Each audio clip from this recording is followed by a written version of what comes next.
大家好，今天给大家分享一款营养丰富、低脂肪、不怕长肉肉的小零食，当成主食也不错，简单2步就能搞定。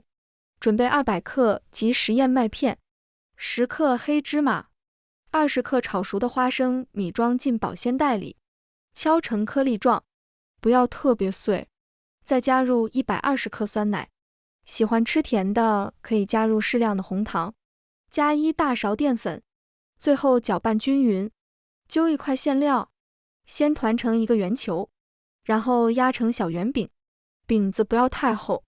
电饼铛开最大火，不要刷油，下入燕麦小饼，全程用大火来烙，大约4分钟左右翻一次面。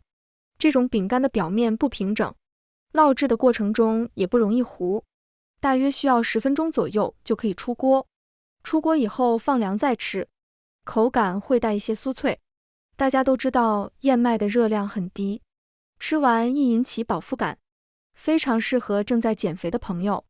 自己在家做，没有任何添加剂，喜欢的朋友可以收藏一下。